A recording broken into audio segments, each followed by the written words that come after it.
would like to start with that every one of you are here, so that means you have crossed the first hurdle in your mind that you are to become an IAS officer. तुम्हारे अंदर कहीं ना कहीं से वो आ गया है अंदर से कि कीड़ा वो जो रहता है कि हाँ बनना है यार, बनना है, IAS बनना है.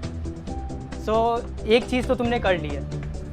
अब जितने भी लोग होते हैं, चाहे वो फर्स्ट अटैम्प्ट हो, चाहे वो सेकंड दे रहे हो, थर्ड अटैम्प्ट हो, there are certain things that are common among them. सबसे पहली चीज़ जो होती है that is the passion and resolve. तुम्हारे अंदर एक जज्बा होना चाहिए कि हाँ यार करना है, I have to do this thing and I will become an IAS. Now this can be in your first attempt itself or it can be your second, and you yourself will see guys who are cracking in their 5th or 7th attempt. So there is a driving force within them that is pushing them forward कि नहीं, you have to do it, you have to do it.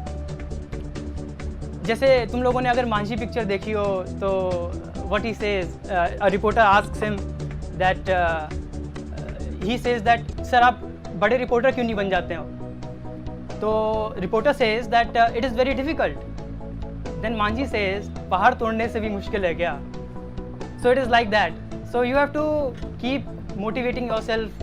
It is not a hard exam, it is a very average exam. I myself is an average student, always in 80% में मैं झूलता रहा, उसके ऊपर कभी नहीं गया. Never in toppers. And you will see most of the toppers also that they are not very brilliant. सब कहीं ना कहीं से they have very humble background और सब बस अपनी उस पर काम करते हैं. They have believe in themselves that yes I will able to do it. दूसरी चीज़ होती है hard work. So there is no shortcut to hard work. You ask anyone, they will say that they put in 8 to 10 hours or whatever hours they put in daily, but they are giving it consistently. Every day they'll be putting in some hours. Now here lies the difference. So there will be 10 of you who will be working hard. For example, there are 6 lakh people giving the exam, but only hardly 1000 people are getting selected. So इस bridge को जो cross कर रहा है वो तुम्हारा hard work है. ठीक है, तो सबको हार्ड वर्क तो करना ही है. there is no substitute for that. But I would like to add here कि हार्ड वर्क के साथ साथ if you want to crack it earlier, you have to do also smart work. जैसे मोदी जी इतनी सारी चीज़ें चला रहे हैं, स्मार्ट सिटी, स्मार्ट ये, स्मार्ट वो. स्मार्ट के अंदर भी 3-4 एक्रोनिम्स के हैं, सिंपल, मेजरेबल, पता नहीं क्या क्या. तो वैसे स्मार्ट वर्क क्या है? सी, तुम लोग हार्ड वर्क कर रहे हो, it is good, but how you are doing it that matters a lot. For example, I started my preparation in 2012. Now what I did is, I came from my home in Ghaziabad and I stayed here and I started reading all the NCERTs, all the books, GC, Leong, ये वो सब पढ़ता रहा मैं बैठ के. अब पढ़ रहा हूँ और मैं खुद ही सोच रहा हूँ बस इस बार तो निकलेगा, इस बार तो चाहे कुछ हो जाए, सबसे आगे मैं ही रहूँगा. तो फिर हुआ क्या? हुआ कुछ नहीं. फिर उस साल तो फिर अगली बार का टाइम आया. फिर आई रियलाइज वन थिंग. मैंने कहा कि यार हार्ड वर्क ठीक है, but you need to have a mentor. ठीक है, who can give you proper guidance कि ये मैं करता हूँ तो ये सही रहता है. फॉर एग्जाम्पल जैसे हिस्ट्री है या पॉलिटी है, यू नो कि एक लक्ष्मीकांत पढ़ लें तो भाई प्री के क्वेश्चंस आपके वहीं से फंस जाएंगे. स्पेक्ट्रम है तो यहाँ से पढ़ लो, फंस जाएंगे. या केएसजी का मटेरियल उठा लो, वहीं से फंस जाएंगे. ठीक है, अब आप पढ़े हो कोई नई किताब, सर बिपिन चंद्रा पढ़ लो, मोटी वाली. क्यों पढ़ लो भाई? जब तुम्हारे क्वेश्चंस इससे बन जाएंगे तो why to exert yourself more and more. ठीक है, it is good that you will gain knowledge, but तुम्हें क्या करना है? Your motive is to crack this exam.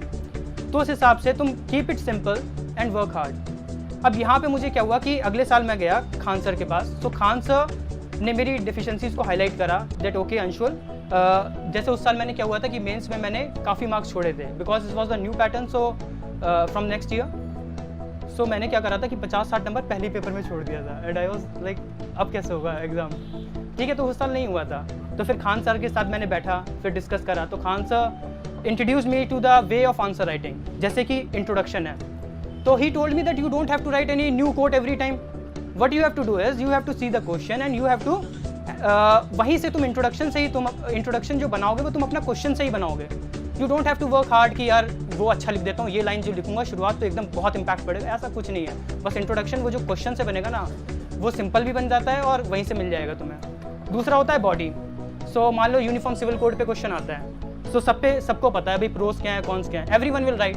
So where the difference lies is कि तुम्हारा इंट्रोडक्शन कैसा है, बॉडी में सब कुछ सेम लिखेगा और what is the conclusion. So he used to teach me कि थ्रो कैसे करते हैं, आंसर को कंक्लूड कैसे करते हैं, how conclusion is the most important part, and where you will find that most of the candidates when we are writing the exam conclusion पे मिस आउट कर जाते हैं. So that is the wrong thing. ठीक है, तो Khan sir ने मुझे बताया कि आंसर राइटिंग कैसे करते हैं.